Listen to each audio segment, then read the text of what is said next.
룻기 1장 1절로 14절입니다. 하나님 주신 흉년과 풍년, 나오미의 절망과 희망, 나오미의 배려와 룻의 인애에 대해 묵상해 보시기 바랍니다. 룻기의 시간적, 장소적 배경과 등장인물을 설명하는 부분으로 룻기 전체 서론에 해당합니다. 1절에서 룻기의 시대적 배경이 사사시대로 언급되는데요.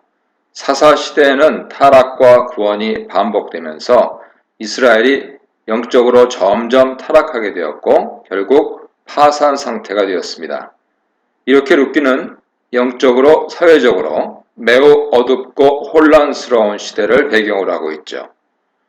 장소 배경인 베들레헴은 나지막한 산등성이 있는 지역으로 곡식, 올리브, 포도를 재배하는 곳입니다. 이곳 옆에는 길로하르라고 하는 산이 막고 있기 때문에 강수량은 적은 편이죠. 그렇기 때문에 가뭄으로 인한 기근에 다른 지역보다 취약합니다. 반면에 모압 지역은 물이 풍부하고 강수량이 많아서 엘리멜렉이 그리로 이주하게 된 것이죠. 1절에서 한 가족이 모압 지역으로 가서 거류하였다 말하는데 여기서 거류하다 하는 말은 그 지역에 완전히 정착한 것이 아니고 일시적으로 머물렀다는 뜻입니다. 기근을 피하기 위해 잠시 이주한 것이죠. 2절에서는 이 가족의 이름과 구성원들을 소개합니다. 엘리멜렉, 아내 나오미, 두 아들 말론과 기럐이 등장합니다. 기근이 들자 가나안 땅을 벗어나서 다른 곳으로 가는 엘리멜렉의 모습은 나의 하나님은 왕이시다 라는 그의 이름 뜻과는 달리 하나님을 왕으로 모시지 않고 자기 소견에 오른 대로 행하는 사사시대 보통 사람의 모습을 보여주고 있습니다. 가나안 땅에 기근이 들자 애굽으로 간 믿음 없는 아브라함과 비슷하죠. 잘 살아보려고 모압으로 들어간 엘리멜렉은 그곳에서 얼마 살지 못하고 죽게 되었고 나오미와 두 아들만 남겨졌습니다. 4절을 보면 나오미는 남편이 죽은 후에도 여전히 모압에서 살았고 두 아들은 모압 여자들과 결혼했는데 첫째 이름은 오르바, 둘째 이름은 룻이었습니다. 4절의 주어는 나오미의 아들들이죠. 여기서도 나오미는 자식들의 결혼에 어떤 주장도 하지 못하고 아들들이 모압 여자들과 결혼하는 것을 보고만 있었습니다. 그렇게 10년이 지난 후 말론과 기럐도 죽고 오직 나오미만 남겨지게 되었죠. 10년이 나오미가 모압에서 산 전체 시간인지 아니면 말론과 기럐 결혼 기간인지 본문에서 분명하게 언급하고 있지 않지만 아이가 없다는 것이 룻기에서 중요한 소재이기 때문에 결혼 기간으로 보는 것이 더 적당해 보입니다. 이제 나오미에게는 아무것도 남지 않게 되었습니다. 이렇게 룻기는 나오미라는 모든 것을 다 잃은 한 여인의 이야기로 시작하고 있습니다. 그동안 철저히 수동적이던 나오미가 드디어 능동적으로 움직이기 시작합니다. 모압 지방에 계속 살던 나오미는 여호와께서 자신의 백성들에게 양식을 주셨다는 소식을 듣게 됩니다. 자신이 떠나온 고향 소식을 들은 나오미는 모든 것을 잃게 만든 모압을 떠나 고향으로 돌아가고 싶은 마음이 들었습니다. 여호와께서 자신의 백성에게 은혜를 베푸시는 것을 보고 혹시 자신도 그 은혜 한 자락을 얻을 수 있지 않을까 하는 생각이 든 것 같습니다. 그런 생각이 들자 그동안 수동적으로 아무 일도 하지 않았던 나오미가 고향으로 돌아가기 위해 일어납니다. 여기서 돌아간다는 히브리어로 슈브이며 회개하다라는 뜻으로도 해석되는 단어입니다. 나오미가 고향으로 돌아가는 것은 다시 하나님께 돌아가는 회개의 여정으로 볼 수 있죠. 그런데 나오미 여정에 그녀의 두 며느리가 동행하고 있습니다. 며느리들과 동행하던 나오미는 두 사람에게 각자 어머니의 집으로 돌아가라고 명령합니다. 이유는 두 가지로 볼 수 있습니다. 첫째, 아직 젊은 두 며느리의 새로운 삶을 위한 것이죠. 나오미를 따라 모압 사람들에 대해 호의적이지 않은 유대 땅으로 가면 재혼하기 어려울 것이기 때문입니다. 둘째, 이스라엘 사람들이 좋아하지 않는 이방 며느리를 그것도 둘이나 데리고 고향으로 간다는 것이 나오미 자신에게도 부담으로 작용했을 수 있습니다.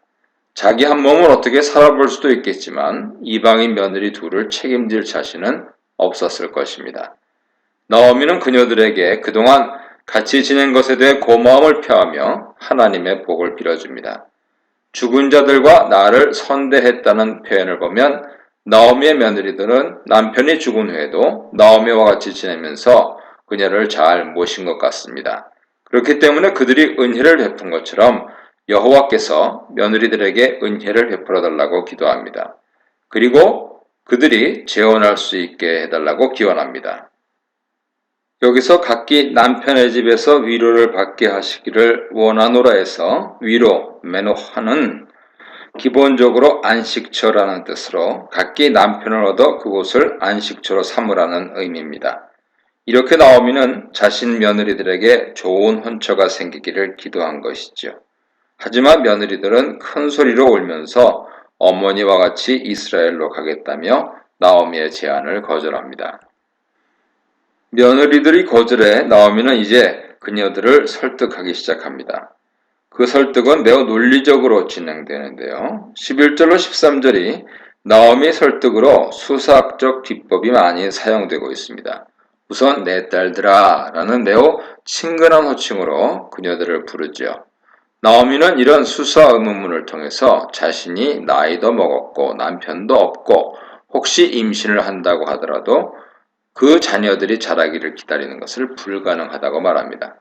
나오미의 말은 계대 결혼의 풍습을 전제로 하고 있습니다.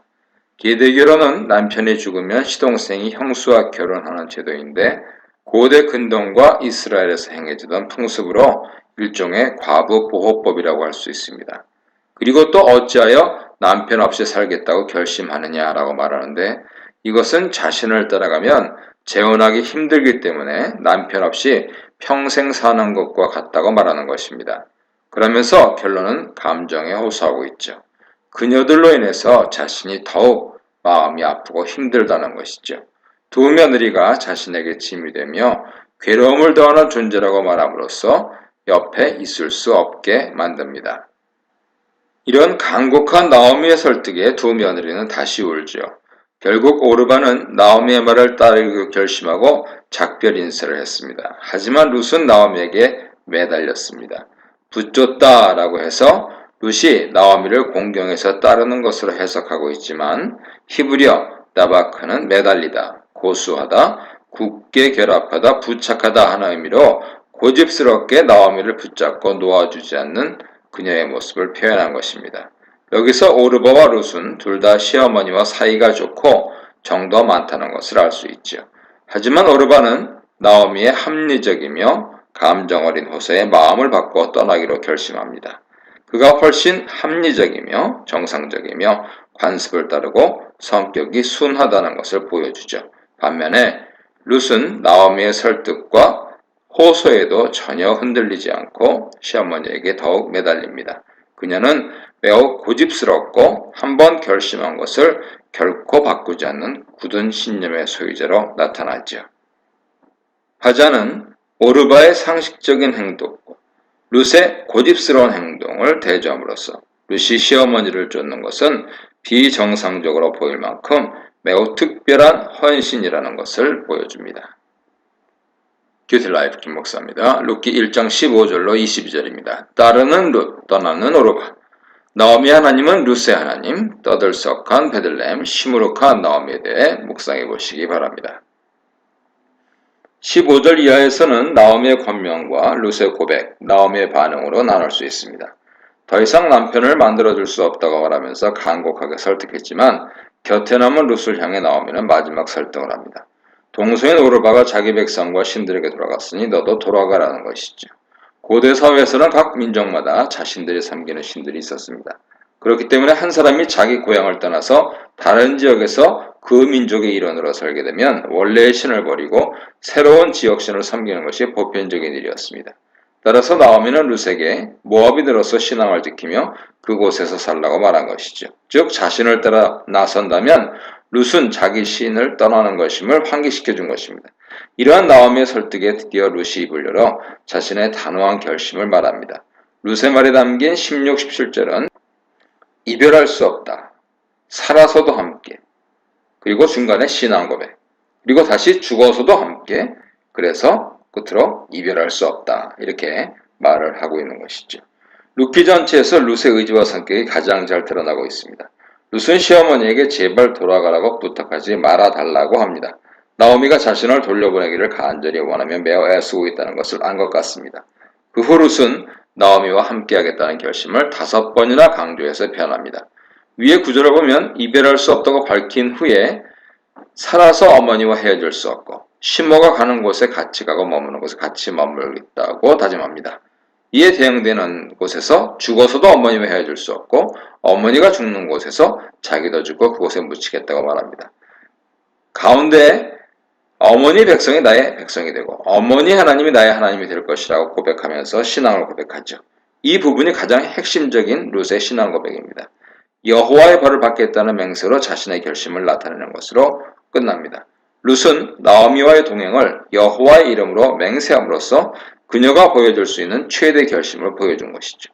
결론적으로 룻은 자신의 평생을 나오미와 함께 살겠다고 맹세한 것입니다. 이런 룻의 맹세는 그 어떤 결혼 서약보다 강한 사랑과 헌신을 보여줍니다. 그녀는 나오미와 살기 위해 민족도 종교도 바꾼다고 했습니다. 나오미를 위해 자신의 모든 것을 버리고 나오미의 민족인 이스라엘의 민족이 되었고 나오미의 신 여호와를 자신의 신으로 섬기겠다고 여호와의 이름으로 맹세한 것이니 얼마나 큰 결심인지 모릅니다. 이것은 매우 비정상적인 특별하고 놀라운 헌신과 사랑이죠. 이렇게 룻의 나오미에 대한 특별한 인애, 헤세드는 룻의 고백으로부터 시작되었습니다. 그리고 이 고백 순간부터 룻은 더 이상 이방인이 아닌 이스라엘 백성이고 여호와의 백성이 된 것입니다.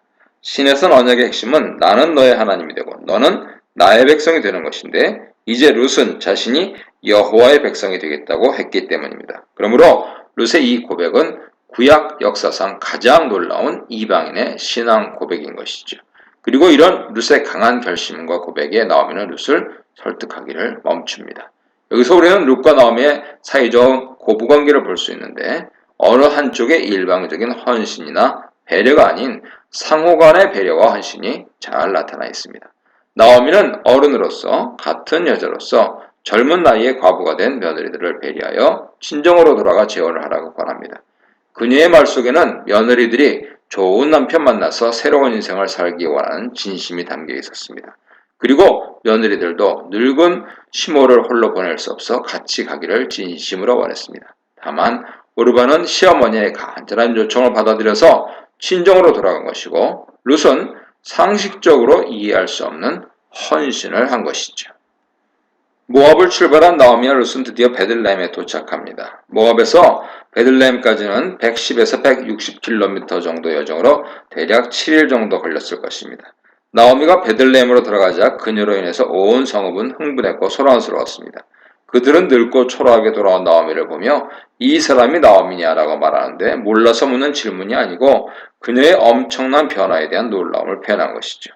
이런 질문에 나오미는 20절, 21절에서 자신의 처지를 말합니다. 여기서 나오미의 말은 룻의 말과 비슷한 형식을 가집니다. 구절을 보면 히브리어 본문을 근거로 해서 나오미라 부르지 말아라. 전능자가 나를 괴롭게 하셨다.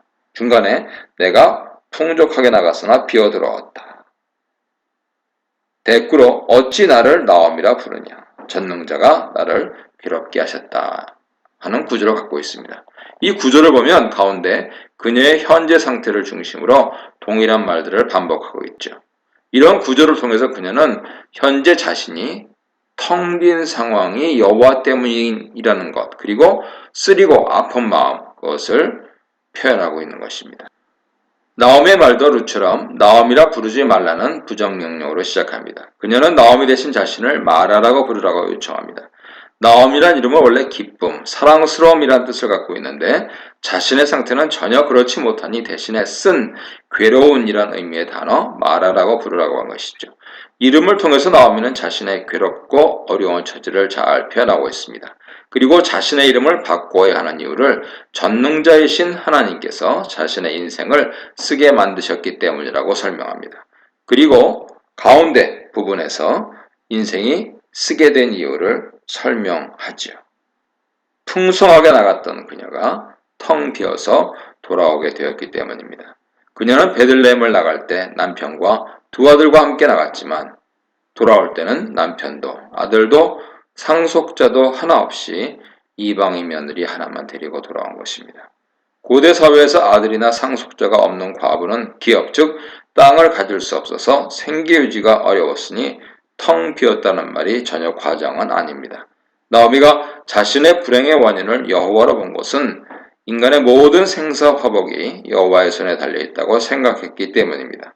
그녀는 텅 비었다고 말하지만 사실은 룻이라는 며느리와 함께 왔습니다. 그런데도 이렇게 말한 것은 룻에 대한 기대가 전혀 없었기 때문이죠. 그런데 나오미를 텅 비게 하신 하나님께서는 그녀가 전혀 기대하지 않았던 룻을 통해서 나오미에게 은혜를 베푸시는 역전의 역사를 시작하십니다. 22절은 1장 여행을 마무리하면서 나오미가 모압 여인 룻과 베들레헴으로 돌아온 때가 추수 때다 하는 시간 배경을 제공하는데 이 배경은 앞으로 나오미의 삶에 희망이 있을 것이다 하는 암시를 줍니다. 룻기 2장 1절로 13절입니다. 룻의 인해, 보아스의 인해, 하나님의 인해에 대해 묵상해 보시기 바랍니다. 1절은 이야기가 전개되기 전에 새로운 등장인물을 소개하는 해설 부분인데요. 앞으로 이야기에서 중요한 역할을 하는 보아스가 소개됩니다. 그는 나오미 남편인 엘리멜렉의 친족이며 유력자죠. 여기서 유력자 이시기볼 하일은 부유하고 권력 있는 사람 혹은 유능한 사람을 의미합니다. 이 두 가지는 고엘, 기업을 물러줄 자가 갖춰야 할 중요한 요소고 화자는 이야기가 진행되기 전에 보아스가 고엘로서 행동할 충분한 외적 자격을 갖춘 인물임을 보여주고 있습니다. 2절에서 화자는 룻을 계속해서 모압 여인 룻이라고 부릅니다. 이것은 역설적인 표현으로 그녀는 이미 내적으로 하나님 백성이 되었고 행동도 그 누구보다 더 하나님 백성답게 살고 있습니다. 시어머니와 자신의 생활을 위해서 기꺼이 남의 밭에서 이삭을 줍는 불쌍하고 창피한 일을 하겠다고 먼저 나섭니다. 1장에서 행동의 주도권이 나오미에게 있었다면 여기서는 룻이 주도권을 가지죠. 이삭을 줍는 일은 신명기에서 가난한 자들을 위한 법 중에 하나입니다. 신명기법에 비록 가난한 자가 이삭을 줍도록 허락하라고 명시되어 있지만 실제로 이것은 주인의 은혜나 허락 없이는 어려운 일이었던 것으로 보입니다.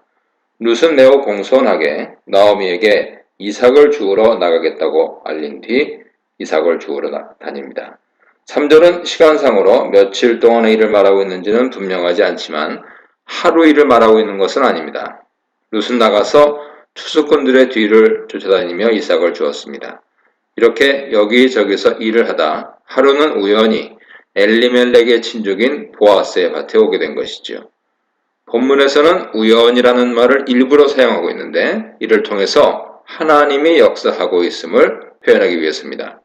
룻기에서 직접적으로 하나님이 나타나는 경우는 4장 13절 한 번뿐이고 그 외에는 사람들의 입에서만 언급됩니다. 이렇게 룻기에서 우연은 보이지 않는 하나님의 손길을 의미합니다.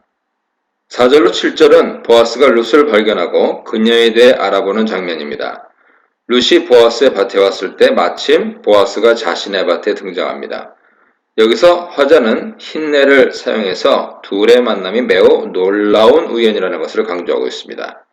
보아스가 밭에서 추수하는 사람들과 인사를 주고받은 뒤 룻을 발견하고 그녀에 관해 묻습니다. 5절에서 보아스는 룻에게 관심을 가지며 어느 집 소녀인지 묻죠. 못 보던 젊은 여자가 서 있으니 관심을 보인 것입니다. 그리고 사환은 보아스에게 나오미와 함께 온 모압 소녀라고 대답합니다. 여기서 보아스와 사환이 룻을 소녀라고 표현한 것을 보면 룻이 젊은 여자였다는 것을 알 수 있습니다. 사환은 계속해서 그녀가 이삭을 줍게 해달라는 요청을 하였고 아침부터 지금까지 잠시 집에서 쉰 것 이외에는 계속해서 서 있었다고 보고합니다. 룻은 아침부터 곡식을 열심히 주운 것이 아니라 주인의 허락을 얻기 위해 아침부터 지금까지 기다리고 있었던 것이죠. 아마도 사환들은 주인인 보아스의 허락이 없이는 함부로 곡식을 줍도록 허락할 수 없었던 것 같습니다. 룻은 자신이 하겠다고 결심한 일을 고집스레 해내고 있습니다. 먹을 양식을 구하기 위해 끈기 있게 주인의 허락을 구한 것이죠. 이방인이고 과부이기에 이스라엘 사람들이 그녀에게 호의적이지 않았을 것입니다. 거절도 많이 당했을 것이죠. 하지만 이에 굴하지 않고 양식을 구하기 위해 최선을 다한 것입니다. 사원을 통해 룻에 대한 말을 들은 보아스는 이제 룻에게 직접 말합니다. 그는 룻을 나의 딸이라고 부르는데 이것은 나오미가 부르는 친밀한 호칭으로 그가 나오미와 비슷한 연배이며 나오미와 비슷한 마음을 가지고 있다는 것을 나타냅니다. 보아스는 룻에게 잘 들으라고 주의를 주면서 자신의 밭을 떠나지 말고 경계를 넘치다 말며 자신의 여자 일꾼들과 함께 꼭 붙어 있으라고 권면합니다. 그리고 계속해서 추수하는 자들을 보다가 그들 뒤에서 이삭을 주우라고 하면서 종들에게는 룻에게 어떤 해도 가하지 말라고 당부해 놓았다고 말합니다. 이런 당부들은 혹시 실수로 경계를 넘어 다른 사람의 밭으로 넘어가서 다른 밭의 일꾼들에게 해를 당하거나 보아스 밭의 남자 일꾼들이 룻에게 치근거리거나 이삭을 줍기 위해 쫓아다니는 것을 곱게 보지 않고 해를 가할 수 있는 모든 경우에서 룻을 보호하기 위한 것이지요. 그의 호의는 여기서 멈추지 않고 자신의 일꾼들에게만 허락된 물을 룻에게도 허락해 줍니다. 자신의 여자 일꾼과 동일하게 여긴 것이죠. 이렇게 보아스는 모압 여인 룻에게 최대한의 은혜를 베풀어 주는데 이것은 2절에서 말한 룻의 소원이 성취되고 있음을 보여줍니다. 10절에서 룻은 이런 호의에 대해 얼굴을 땅에 대고 절하는 최대한의 경의를 표하면서 이방 여인인 자신에게 왜 이런 은혜를 베푸는지 묻습니다. 이런 질문의 배경에는 이방인을 부정적으로 보는 당시 이스라엘의 사회적 분위기가 있습니다. 룻의 이런 질문은 한편으론 당돌하죠. 사실 보아스는 나이도 많고 어려운 상대이기 때문에 감사하다는 말만 해도 되는데 보아스에게 그 이유를 물은 것입니다. 어쩌면 보아스의 인자한 모습에 룻이 용기를 내서 질문한 것인지도 모릅니다. 이런 룻의 모습은 룻이 수동적인 인물이 아니라 적극적으로 자신의 상황을 이해하고 행동하려는 주체적인 인물이라는 것을 보여주죠. 11절 12절에서 보아스는 룻의 질문에 친절하게 대답합니다. 그는 룻이 시어머니에게 베푼 은혜와 이스라엘 백성으로 들어온 일을 자신이 알기 때문이라고 말해줍니다. 보아스는 이미 소문으로 나오미가 룻이라는 모압 며느리를 데리고 왔다는 것을 들었고 이 사실에 깊은 감명을 받은 것 같습니다. 또 시어머니와 먹고 살기 위해 어려움도 무릅쓰고 이삭을 줍기 위해 애쓰는 것을 보고 더욱 마음이 움직였던 것이죠. 본문에는 나오지 않지만 나오미는 보아스의 친척이기에 룻과 보아스도 친척 관계입니다. 이 사실도 호의를 베푸는데 영향을 미쳤을 것입니다. 보아스는 자신의 신과 고향을 버리고 하나님의 백성이 된 룻에게 하나님께서 상 주시기를 원한다고 축원합니다. 보아스의 이 말에는 하나님의 백성과 이스라엘 백성에 대한 정의가 분명합니다. 룻은 자신을 이방 여인이라고 말하였지만 보아스는 하나님의 날개로 들어오는 순간, 즉 그분의 보호를 받는 하나님 백성이 된 순간 룻은 더 이상 이방 여인이 아니라 이스라엘 백성이 된 것이라고 생각했습니다. 그래서 룻에게 이스라엘 백성이 누리는 혜택을 준 것이지요. 이런 보아스 말에 룻은 매우 감격하며 감사합니다. 13절에 당신이 이 하녀의 마음을 위로하시고 마음을 기쁘게 하는 말씀을 하셨나이다 라는 룻의 말을 보면 베들레헴으로 와서 알게 모르게 이방 여자라는 차별과 멸시를 받은 것으로 보입니다. 그런데 자신에게 너무나 잘해주는 보아스의 행동은 룻으로 하여금 위로받고 감격하도록 해준 것이죠. 이렇게 룻이 나오미에게 베푼 은혜가 보아스에 의해 확대되며 점점 나오미를 채워가기 시작합니다. 또한 보아스와 룻을 만나게 하신 분은 바로 하나님이십니다. 그분은 보이지 않는 손길로 이들을 만나게 하시고 보아스를 통해 룻에게 은혜를 베풀어 주셨습니다. 뷰티라이프 김목사입니다. 룻기 2장 14절로 23절입니다. 룻을 향한 보아스의 공급과 보호, 백성을 향한 하나님의 사랑, 룻을 향한 나오미의 권면에 대해 묵상해 보시기 바랍니다. 보아스가 룻에게 베푼 은혜는 14절 이후에도 계속됩니다. 보아스는 식사 시간이 되자 룻에게 와서 같이 식사하자고 초대합니다. 룻을 자신의 일꾼들 중 하나처럼 대접해서 점심 식사도 제공한 것이죠. 그는 룻에게 빵 조각을 줄 뿐 아니라 식초에도 찍어 먹을 수 있게 해줍니다. 이 식초는 포도식초로 빵을 찍어 먹는 일종의 소스입니다. 또한 룻이 배불리 먹고 남길 만큼 넉넉하게 볶은 곡식을 주었습니다. 볶은 곡식은 고대 근동에서 휴대하기 쉽게 만든 양식으로 구약에서는 주로 군인들의 양식으로 등장합니다. 15, 16절에서 보아스는 그의 일꾼들에게 다시 한번 다음과 같이 당부하죠. 첫째, 룻이 단 사이에서 곡식 줍는 것을 허락할 뿐만 아니고 그녀를 위해서 다발에서 조금씩 뽑아버리라고 합니다. 이는 룻이 최대한 많은 곡식을 가져갈 수 있도록 배려하라는 뜻이죠. 둘째, 룻이 곡식을 주우러 다니는 처지라고 해서 창피를 주거나 인격적으로 모욕하거나 자신들의 일에 방해가 된다고 화내지 말라고 합니다. 보아스는 룻에게 물질적인 배려를 할 뿐 아니라 그녀가 인격적으로 무시당하지 않도록 배려하고 있습니다. 가난한 사람은 예나 지금이나 무시당하기 일쑤며 특히 이방인은 자국민에 비해 더욱 무시당하죠. 그러나 보아스는 그런 편견 없이 이스라엘 자손으로 들어온 룻에게 자신이 할 수 있는 최선의 호의를 계속해서 베풀어주고 있습니다. 이런 보아스의 모습은 룻을 향한 하나님 마음을 대변하는 것으로 해석할 수 있습니다. 보아스가 이렇게 룻에게 은혜를 넘치게 베푸는 이유는 그가 여호와를 경외하는 자로 하나님의 넘치는 은혜를 아는 자이기 때문입니다. 이렇게 하나님께서는 보아스를 통해 자신의 백성으로 들어온 룻에게 은혜를 베풀어 주십니다. 보아스의 배려로 저녁 때까지 주운 이삭을 떨어보니 그 양이 한 에바 정도 되었습니다. 한 에바는 대략 14에서 23kg 정도로 당시 성인 하루 평균 식량이 0.54kg 정도였던 것을 감안할 때 대략 둘이서 20일 정도 먹을 수 있는 상당히 많은 양을 받은 셈이죠. 여기서 보아스의 은혜가 매우 크다는 것을 알 수 있습니다. 많은 양식을 얻은 룻은 그 양식을 들고 성읍에 있는 집으로 돌아갔죠. 아마도 그녀의 발걸음은 아침에 근심 어린 무거운 발걸음과 대조적으로 매우 기쁘고 가벼운 발걸음이었을 것입니다. 시어머니와 한동안 먹을 것 걱정 없이 살아도 되기 때문이죠.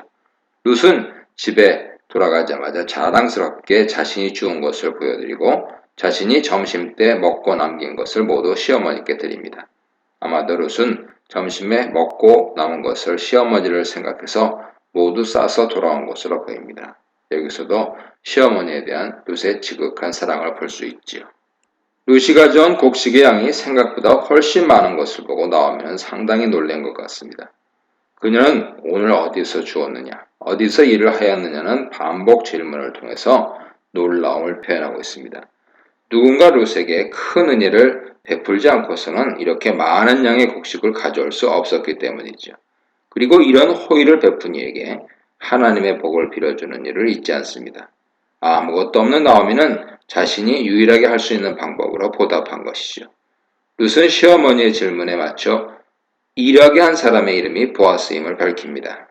룻은 가장 마지막에 보아스의 이름을 밝힘으로 그 사람은 바로 보아스입니다 라고 강조하여 표현했습니다.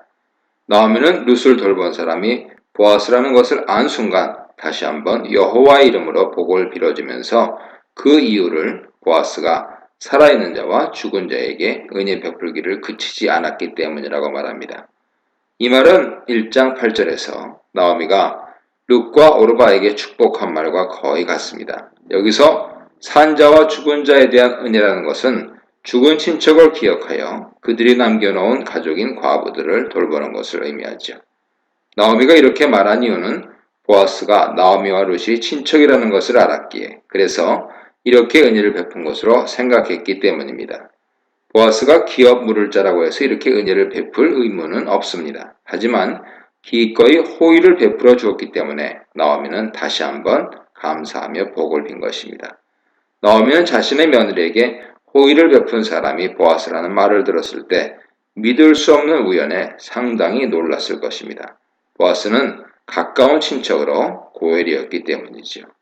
나오미는 이 사실을 룻에게 알려주었고 이 말을 통해 보아스가 자신에게 지나친 호의를 베푸는 이유를 룻이 알게 됩니다. 여기서 우연의 요소가 다시 등장하죠. 아마 나오미는 이런 우연적인 사건을 통해서 배후에서 역사하시는 하나님의 손길을 느꼈을 것입니다. 이렇게 룻기는 우연적인 요소들이 결정적인 순간에 나타나 결정적인 역할을 합니다. 보아스가 고엘이라는 사실은 이야기를 새로운 국면으로 이끌죠. 룻은 또한 보아스가 추수를 마칠 때까지 자신의 밭에서 자신의 일꾼들과 같이 붙어 다니라고 말하였다는 것을 시어머니에게 알려줍니다.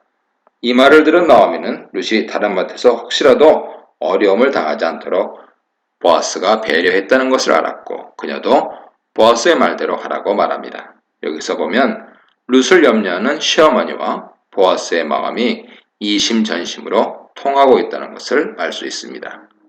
23절은 전체 추수 시기 동안 룻의 행동을 한 절로 요약하고 있습니다. 전체 추수 기간은 보리와 밀을 추수하는 시기로 4월에서 6월까지 대략 3개월 정도 계속됩니다. 룻은 나오미와 보아스의 권유대로 보아스의 여자 일꾼들에게 붙어서 곡식을 주었고 그 기간 동안 풍족하게 주운 곡식들로 나오미와 자신의 양식을 삼을 수 있었습니다. 완전히 빈손으로 돌아와 생계가 막막했던 나오미는 룻의 헌신과 보아스의 헤세드와 하나님 은혜로 생각보다 힘들지 않은 시기를 보낼 수 있었습니다. 그녀가 짐처럼 생각하며 떼어놓으려고 했던 며느리가 그녀의 빈손을 조금씩 채워주기 시작한 것이죠. 하나님께서는 룻의 헌신을 통해서 보아스의 마음을 감동시키시고 그를 통해 룻과 나오미에게 은혜를 베풀어 주셨습니다. 하지만 23절 마지막에서 추수기가 끝나므로 앞으로 둘의 운명이 어떻게 될지 또다시 불안한 상태에 놓이게 됩니다. 하지만 보아스가 고엘이라는 사실은 앞으로 전망이 완전히 어둡지만은 않을 것이라는 예상을 하게 합니다. 룻기 3장 1절로 13절입니다. 룻의 결혼계획을 세우는 나오미, 결혼계획에 순종하는 룻, 결혼계획에 화답하는 보아스에 대해 묵상해 보시기 바랍니다. 나오미 호칭이 2장부터 시어머니 혹은 룻의 시어머니로 소개되면서 나오미 위치가 룻과의 관계 속에서 규정되고 있습니다. 이것은 룻기 중심 인물이 나오미에서 룻으로 넘어갔다는 사실을 알려주죠. 하지만 본문 1절로 4절은 나오미의 말로 사건을 나오미가 주도하고 있음을 보여주면서 그녀의 말을 통해 나오미가 룻을 얼마나 생각하며 치밀하게 계획을 세우는 인물인지 보여줍니다. 나오미는 룻에게 너를 즐겁게 하는 혹은 너에게 좋은 안식처를 내가 찾아야 하지 않겠느냐고 합니다. 안식처는 1장 9절에서도 나온 단어로 남편의 집이라는 말입니다. 그러므로 나오미는 룻을 재혼시키려고 하고 있는 것이죠. 2절에서 나오미는 룻에게 재혼 대상으로 보아스를 소개합니다. 보아스가 친척인 것과 그가 룻에게 잘해준 것을 이야기하면서 우리에게 은혜를 베풀어준 친척인 보아스가 어떠냐 하고 간접적으로 의향을 묻습니다. 여기서 나오미가 우리라고 말하는 것은 둘이 운명 공동체라는 것이죠. 나오미는 룻에게 은혜를 베풀어준 보아스를 룻의 남편감으로 선택한 것입니다. 그리고 보아스가 오늘 밤에 타작마당에서 보리를 털 것이라는 정보를 알아내고 룻에게 준비를 해서 보아스에게 가라고 말합니다. 3절에서 9개 동사를 나열하면서 나오미는 룻이 해야 할 행동을 자세하게 설명하는데 보아스를 만나기 위해 신부로서 몸단정을 하는 모습입니다. 나오미는 타작마당으로 가되 절대로 다 먹고 마실 때까지 보아스가 모르게 하라고 당부합니다. 미리 보아스나 다른 사람에게 발각되면 같이 밤도 보내지 못하게 되거니와 음탕한 여자로 소문날 것이기 때문이죠. 지금 룻이 하려는 일은 위험한 일임을 보여줍니다. 4절에서 나오미는 룻이 어떻게 해야 할지 매우 구체적으로 설명합니다. 보아스가 누우면 그곳을 알아두었다가 들어가서 그의 발치 이불을 들고 누우라고 합니다. 우리 번역에는 이불이라는 말이 삽입되었지만 원문에는 발을 벗기고로 되어 있습니다. 여기서 발은 남성의 상징을 가리키고 나오미가 룻에게 이런 행동을 하라는 것은 하룻밤을 보아스와 보내라는 뜻입니다. 나오미의 말에 룻은 순순히 어머니 말씀대로 내가 다 하겠다고 말합니다. 여기서 룻이 나오미에게 절대적으로 순종하는 모습을 볼 수 있는데 절대적으로 자신의 시어머니를 신뢰하고 있기 때문입니다. 나오미의 말을 듣고 룻이 정말로 타작마당으로 내려가서 시어머니가 시키는 대로 다 하였다고 화자가 룻의 행동을 요약해 줍니다. 보아스가 먹고 마시고 즐거운 마음이 되어 곡식단 더미 끝에 눕기 위해 갔고 룻도 몰래 가서 그의 발치를 벗기고 누웠습니다. 8절은 보아스의 관점으로 묘사됩니다. 깊은 밤에 보아스는 자다가 놀라서 돌아 눕습니다. 그의 발치에 어떤 여자가 누워 있었기 때문이죠. 보아스는 깊이 잠이 들어 옆에 룻이 와서 누운 줄도 모르다가 한참이 지난 후에 옆에 누가 있다는 것을 발견한 것입니다. 보아스는 놀라서 너는 누구냐고 묻습니다. 이에 룻은 침착하게 당신의 여종 룻이라고 소개합니다. 여기서 룻이 말한 호칭은 보아스와 룻의 개인 관계를 표현하고 있습니다. 이것은 당신의 여자입니다. 라는 의미로 말한 것입니다. 그리고 룻은 당신의 옷자락을 펴 당신의 여종을 덮으소서 라고 말하는데 히브리 원문은 훨씬 은유적인 표현으로 당신의 날개를 당신의 여종 위에 펼치소서입니다. 여기서 날개라는 단어는 2장 12절에서 하나님의 날개 아래에서 안식처를 얻기를 이라고 말한 보아스의 기원과 연결됩니다. 즉 보아스는 하나님의 날개 아래에서 안식처 찾기를 원했는데 지금 룻은 보아스의 날개로 덮이기를 원한다고 말한 것이죠. 여기서 룻이 겉옷이란 표현 대신 날개라는 표현을 쓴 것은 보아스가 룻에게 한 축복을 기억나게 하여 좀 더 호의를 얻으려 한 룻의 재치로 해석될 수 있습니다. 즉 보아스가 기원한 안식처를 보아스의 날개 아래서 찾겠다고 말하며 룻은 보아스에게 청혼한 것이죠. 그러면서 마지막으로 결정적인 말을 하는데 자신이 이런 행동을 하는 이유는 당신이 기업 물을 자이기 때문이라는 것입니다. 이제야 절대 시어머니를 안 떠나겠다고 하던 룻이 결혼하라는 나오미의 말을 순순히 따른 이유를 알게 됩니다. 즉 기업 물을 자인 보아스와 결혼하면 시어머니에게 땅을 찾아줄 수 있을 것으로 생각한 것이죠. 그래서 부끄럽고 명예가 위태롭게 될 수도 있는 일을 하겠다고 한 것입니다. 이런 대담하고 위험한 룻의 행동에 과연 보아스가 어떤 반응을 보일지 궁금해지죠. 사실 이스라엘 관습에서 계대 결혼을 요청하는 것은 부끄러운 일이 아닙니다. 하지만 계대 결혼은 형제 사이에 이루어졌으며 보아스는 결혼 대상이 아니었습니다. 기업 물을 자는 단순히 땅을 대신 사주는 사람에게 결혼의 의무가 없습니다. 그런데 룻은 지금 이 둘을 묶어서 해달라고 보아스에게 무리한 요청을 한 것입니다. 그러면 나오미의 의도는 무엇일까요? 나오미는 룻에게 좋은 배우자를 찾아주고 싶어 했고 그동안 보아스가 룻에게 베풀어준 호의를 보건대 룻을 보내도 박대하지는 않을 것 같아 직접적인 방법을 사용하여 보아스에게 결혼을 요청한 것으로 보입니다. 룻은 긴장하며 보아스의 처분만을 기다리게 되었습니다. 이에 대해 보아스는 내 딸아 라고 다정하게 부르면서 여호와께서 내게 복 주시기를 원하노라 라는 축복을 해줍니다. 룻의 행동을 통해 나오미의 의도와 시어머니에 대한 룻의 인애를 알아챘기 때문입니다. 그래서 네가 베푼 인애가 처음보다 나중이 더하다고 말한 것이죠. 보아스가 룻을 더욱 높이 평가한 것은 시어머니를 위해 젊은이와의 결혼을 포기하고 아버지 뻘되는 자신과 결혼하기로 결심하였기 때문입니다. 인간의 본성을 거스른 룻의 인애를 보았던 것이죠. 자신의 부모와 고향을 떠나올 때 이미 룻은 인간의 본성을 거스른 인애를 보여주었죠. 하지만 보아스는 그것보다 지금 자신과 결혼하려는 이 인애가 더 크고 귀하다고 평가한 것입니다. 그러면서 룻의 심정을 헤아리며 두려워하지 말라. 내가 네 말대로 네게 다 행하리라 라고 약속합니다. 그리고 룻을 현숙한 여인이라고 불러줍니다. 이런 보아스의 말은 룻의 심정을 너무나도 잘 이해하며 안심시켜주는 말들이죠. 현대적인 용어로 하면 유능한 여인이다. 그렇게 표현한 것입니다. 룻을 아내로 삼으며 기업 물을 자의 의무를 다 행하겠다는 자신의 의지도 천명합니다. 이렇게 해서 룻의 계획이 완전히 성공하는 듯 했으나 룻과 나오미가 생각하지 못한 장애가 드러납니다. 그것은 바로 보아스보다 가까운 기업 물을 자가 있다는 것이지요. 보아스는 그 사람에게 먼저 물어보고 그가 기업을 물으지 않겠다고 거절하면 그때는 기업 물을 자의 의무를 다하겠다고 맹세합니다. 그러면서 아침까지 누워있으라고 이제는 좀 쉬라고 합니다.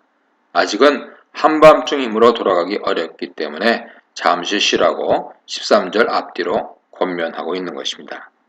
여기서 저녁부터 밤 내내 마음 졸이고 걱정했을 룻의 형편을 읽어내는 보아스의 자상함과 사려 깊음을 볼 수 있습니다.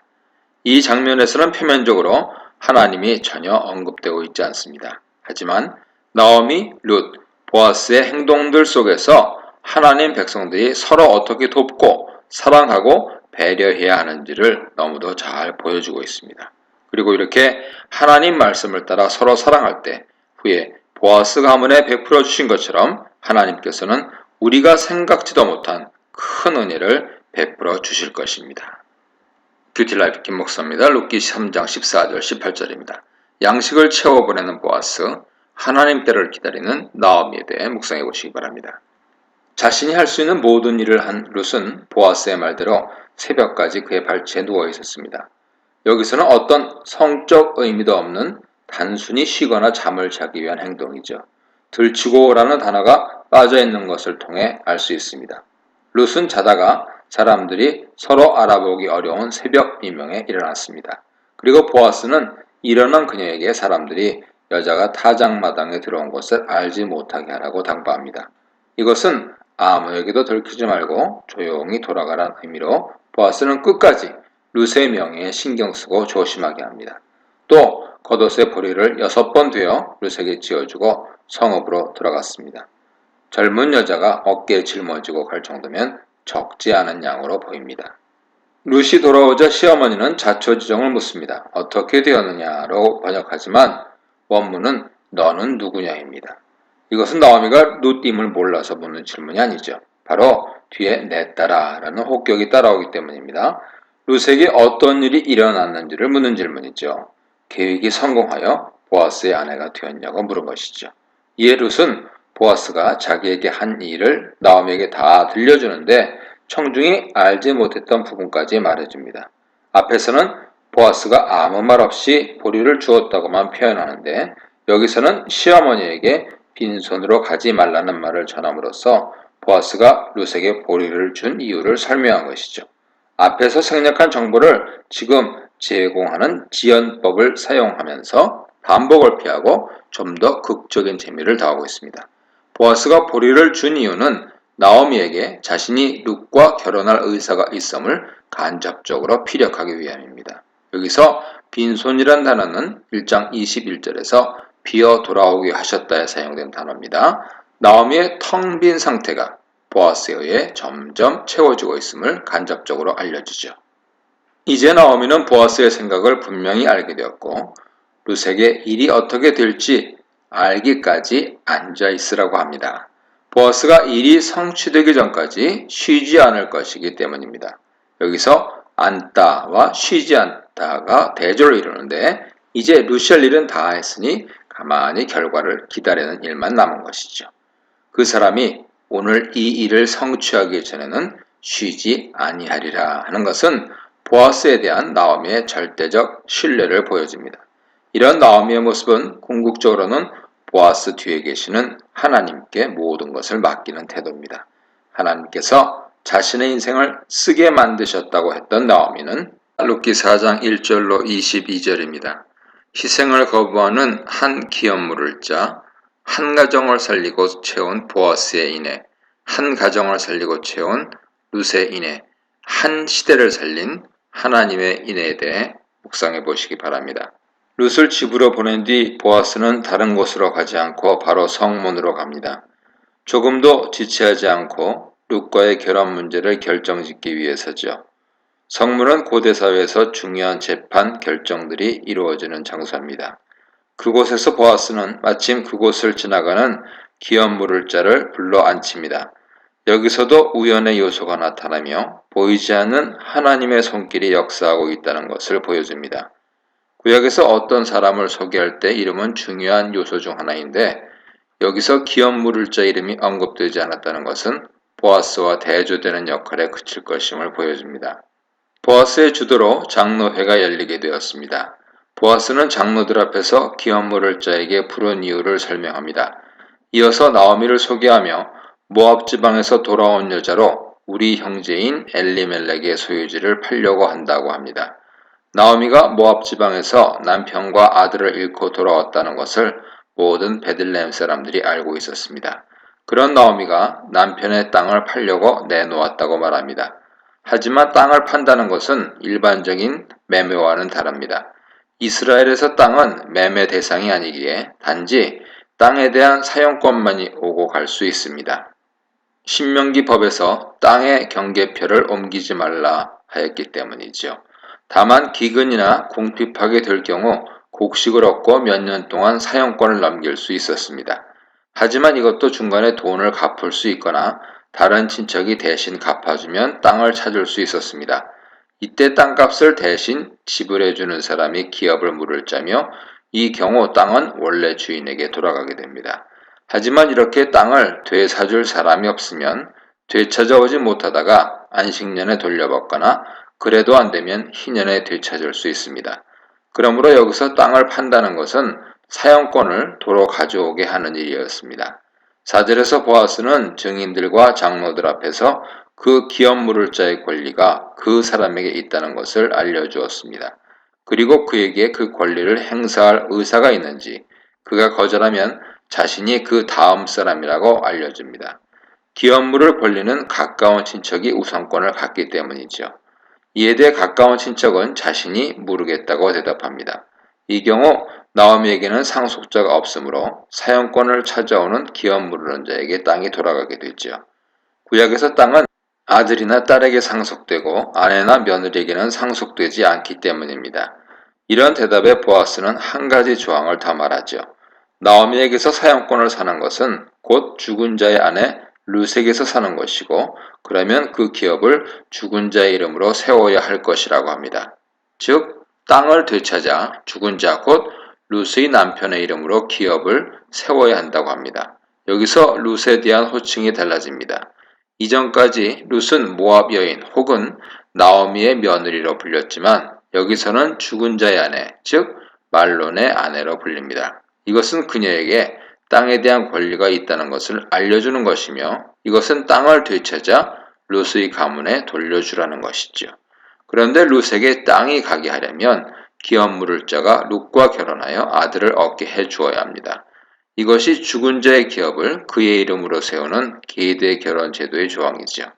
지금 보아스는 기업 물을 자에게 계대 결혼까지 하라고 말하는 것입니다. 이렇게 되어야 온전히 나오미와 룻의 가문이 땅을 돌려받게 되고 그 가문이 다시 이어지게 되기 때문이죠. 이것은 기업 물을 자의 일반적인 역할을 넘은 것이고 이렇게 하면 기업 물으는 사람에게 손해가 납니다. 처음에 이 기업 물을 자는 나오미와 룻에게 자손이 없기 때문에 땅을 물러주면 그 땅이 자신의 소유가 될 것으로 생각해서 흔쾌히 수락했습니다.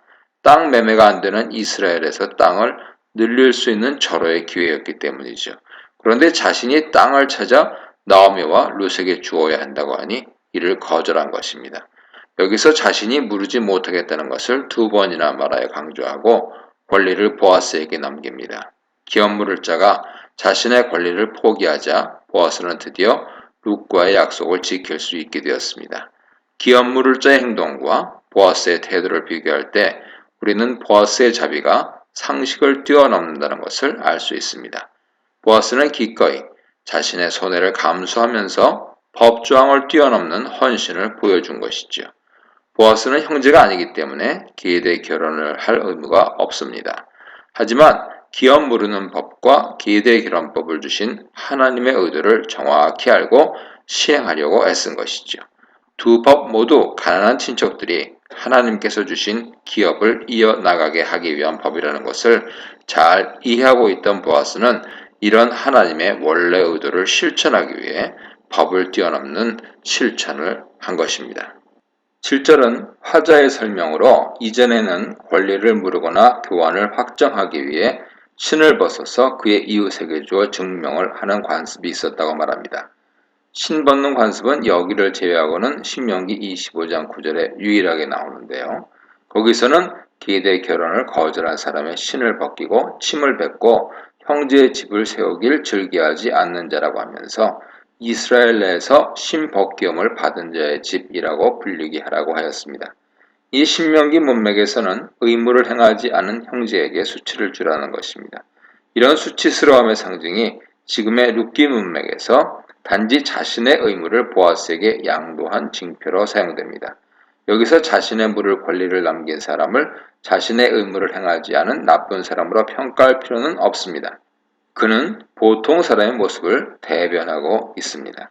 자신에게 손해가 되는 행동을 하지 않으려는 기업 물을 자의 모습은 손해나는 일을 자청한 보아스의 선행을 돋보이게 하는 역할을 하죠. 상식적인 오르바가 룻의 헤세드를 돋보이게 했던 것과 같습니다. 당사자들 간의 계약이 이루어지자 보아스는 이제 이 일에 대해 장로들과 모든 백성들에게 증인이 되어달라고 말합니다. 증인이 될 일은 두 가지인데 엘리멜렉의 기업을 무르는 일과 말론의 아내 룻과 결혼하여 죽은 자의 이름을 잇는 것입니다. 보아스는 자신이 룻에게 약속한 기업 물음과 기대 결혼 모두를 하겠다고 공표한 것이죠.